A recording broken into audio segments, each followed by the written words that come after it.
Hello, I'm Ronald White, and I'm going to do a quick video here on Salesforce to Workday quote to cash orchestration that I built using SnapLogic. Some background for this. The scenario here is that a client wants their accounts in Salesforce that are associated with the close won opportunity show up in Workday as a prospect customer and opportunity. Some challenges with that are the Salesforce API limits. I'll get into this in some more detail, but generally you have duration and frequency. And the essence of this requirement is simply to keep the two systems in sync. So what this video is going to do, it's going to focus on the different design approaches that were used to help mitigate some of the SaaS-related challenges of Workday and Salesforce. And this is also going to take a deep dive into the SnapLogic Workday Snap, which I feel is incredible. The Workday connectors on the market, they're not very good. And the reason why they're not very good is, frankly, Workday has a notoriously difficult API. It's array within an array within an array within an array. So what software vendors try to do is they try to abstract that and save us from ourselves. So one of the worst ones I ever seen was an Informatica product. They said, well, we have an employee, so let's pull in, object XYZ and say that this is the air quotes employee object. Well, the issue is that the Workday object model is extremely complicated, and an HCM, worker, is the center of the planet. So you can do anything from worker. So inevitably what happens is you're only able to meet 80% of use cases with a connector.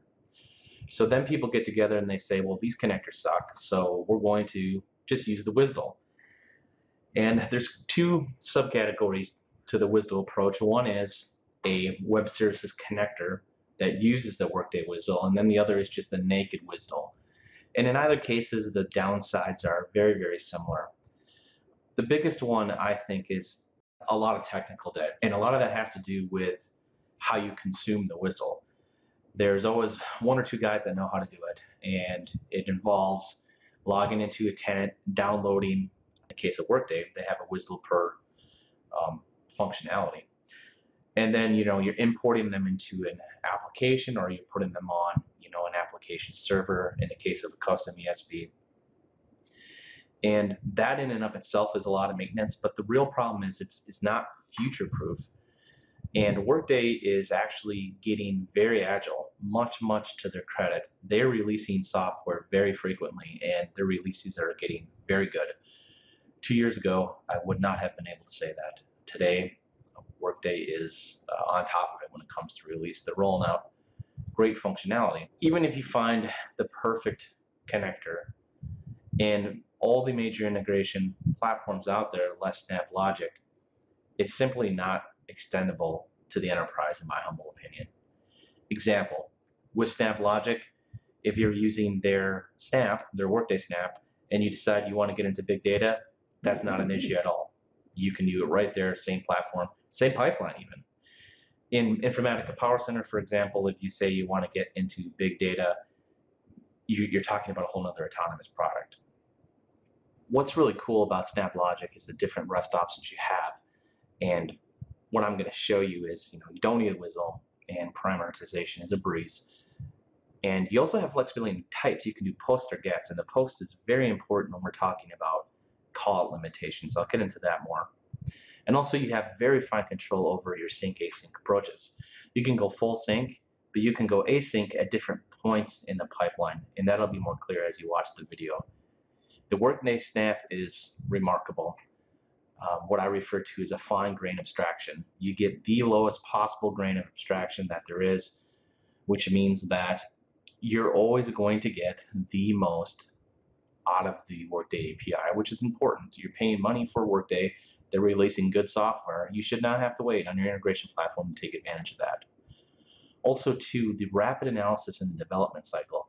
This is traditionally a huge problem in Workday because of their API and how all the data is nested.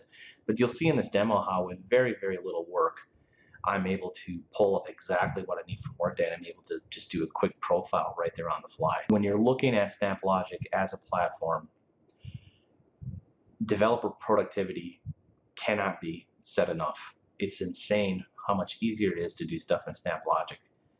Simple with options, you're going to see a lot of that. My Salesforce calls, I can make them dynamic. I can pass in IDs. My Workday API calls, I can pass in input parameters. SnapLogic is extendable to the enterprise. That cannot be said about other tools. Your software vendors, your account executives are always going to direct you to a different product, because the bottom line is that their enterprise offering just isn't enterprise enough. With that said, I'm going to go ahead and jump into the demo.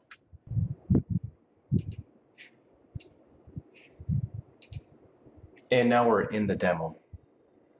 So a very wise man once told me recently that people only care what the bathroom looks like. They don't care about the plumbing. However, as a technologist, I cannot help but show you the plumbing. So we're going to start in Salesforce. A couple things to notice that you might pick up in the demo is there is some customization in Salesforce, as well should be expected. We're talking about a quote-to-cash interface between two autonomous SaaS applications, Salesforce and Workday. So you may see a couple non-standard fields in there. I just wanted to verify for you that yes, indeed, they exist. For example, payment terms and tax codes. In this scenario, the client wants to maintain their payment terms and their tax codes in Salesforce, but they want that information reflected in Workday.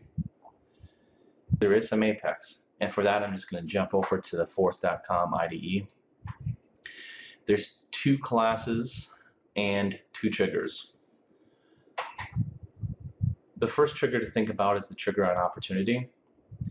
And if you know Apex, welcome home. If not, what you see here is that anytime there is a change on an opportunity and the opportunity is closed won, it's going to collect the account IDs and the opportunity IDs, and it's going to pass them to a class web service callout method SnapLogic Q2C task. I'll get into that class in just a sec. And on the account side, it's doing something very similar. If I am a customer that exists in Workday and some field that I care about has changed, then I'm going to put these IDs into the map. And then the actual callout itself, what this is doing is it's taking the maps that are coming from the two triggers, it's parsing them out via this JSON string class, and it's using that information to populate the body and make a REST post call. So this is important to think about. Last year in Salesforce, you could only do 10 calls per transaction. This year, they raised it up to 100. But you still have a problem. And the problem is that you can do up to 300 updates in a batch. So if somebody dares to do something to your source system via the Salesforce data loader, for example, that's going to cause this trigger to fire 300 times, it would fail. So doing a REST get is not bulk safe. The post is, because within the post, I can pass in all 300 IDs that I'm interested in one callout. So I should stay away from that limit. And also, too, you have timeout limits to consider. The integrations, the downstream integrations can take a long time to run. And you do not want to have errors being generated in your Salesforce org due to timeouts, because they're not actually indicative 9 times out of 10 of an actual failure, depending upon your design. Now, my design that I'm going to go through, it's safe to scale this down a bit. And of course, some nice little fun Apex stuff.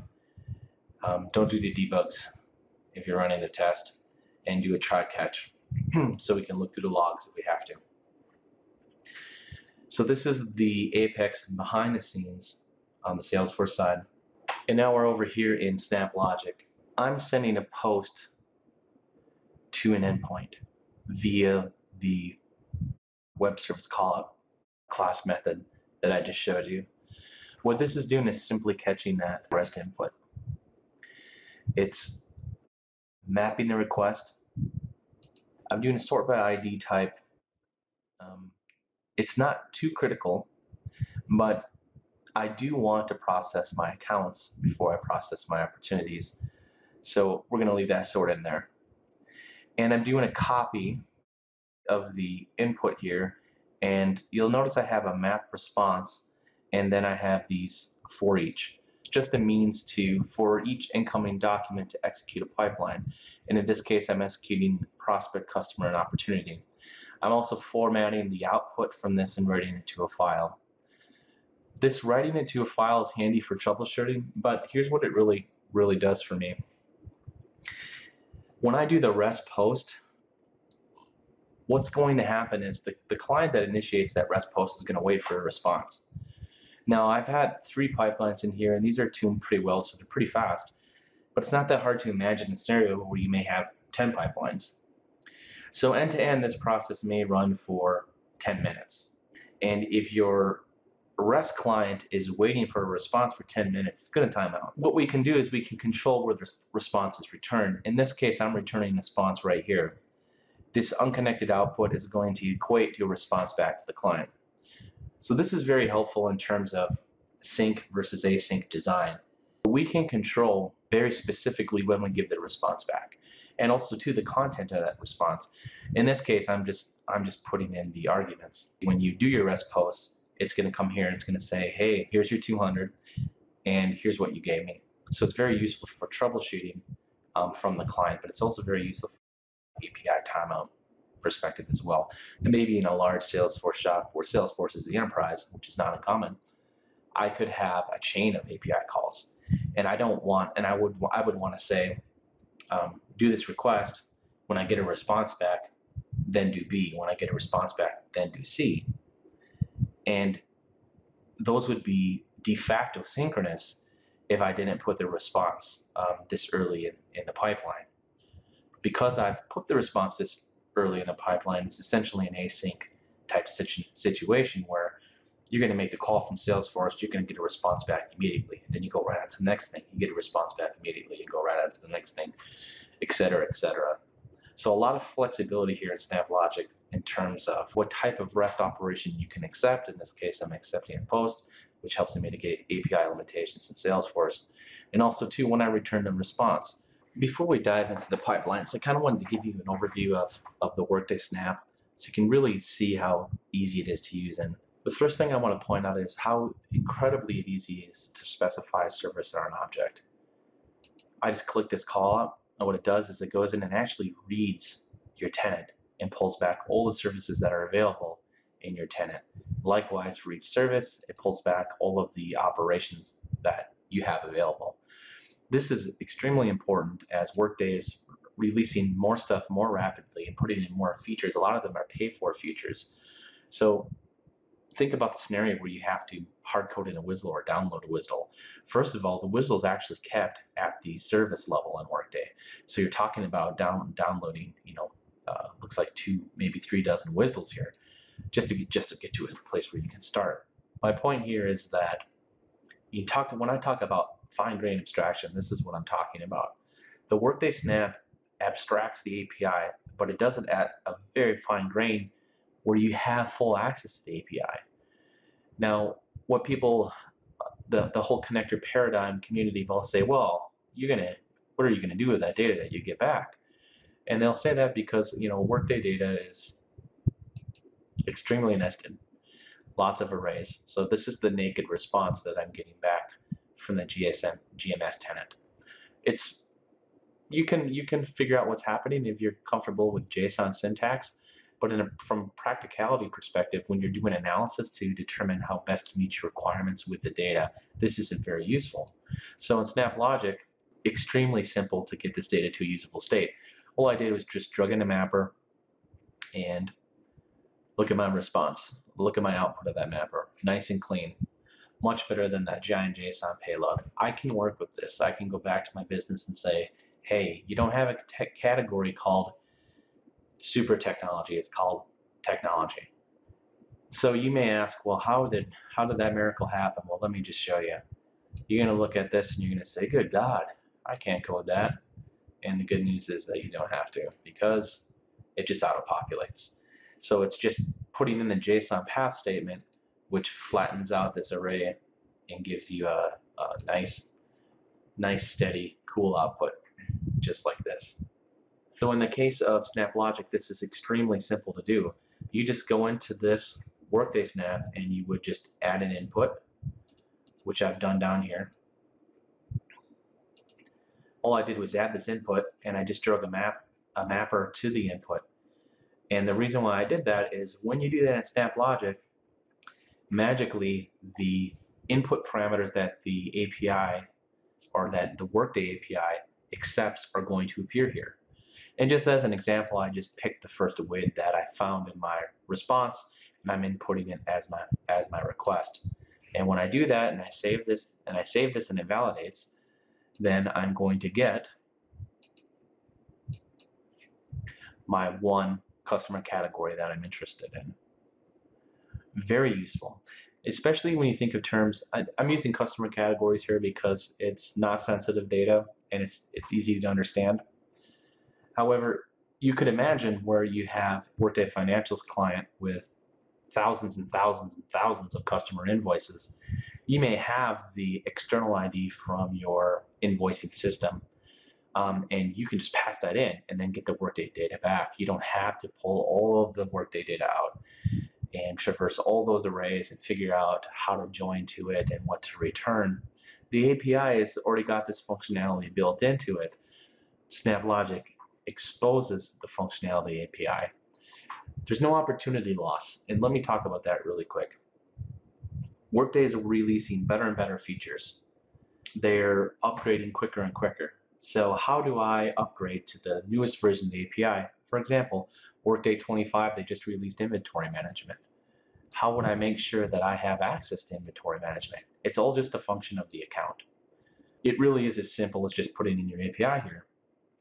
Because again, what happens is SnapLogic actually queries your tenant to build the WSDL and expose those services and those operations for you. Fine-grained abstraction. It's a great, great feature of this product. So I'm now going to go through one of the pipelines here. I've chosen the customer. This is a Salesforce to Workday integration for customer. Again, the scenario is that we've gotten a customer idea via our REST post, which I showed you the Apex for previously. And now we're going to actually execute this pipeline via this for each. The for each is taking the input from the REST post. And in this case, I'm actually assigning the value which the REST post from Salesforce just literally returns name value pairs called name and value. I'm assigning the value to the ID,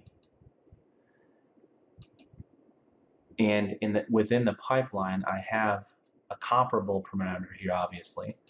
So what happens is this ID is going to equal the incoming ID.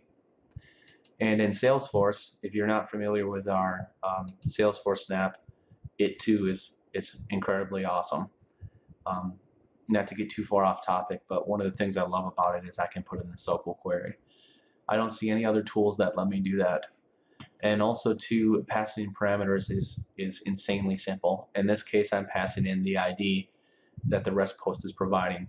So in terms of performance, this query is going to be blazing. It's going to be querying the account object based on an account ID. It doesn't get any faster than that. When it comes out now, I am joining my Workday data to my Salesforce data. This goes back to the custom fields that I showed you at the start of the video. I have my customer categories, my payment terms, and my tax codes within Salesforce. I'm joining to them, and I'm preparing to put the customer into Workday. Before I do that, I know of scenarios where my Workday put customer is going to fail.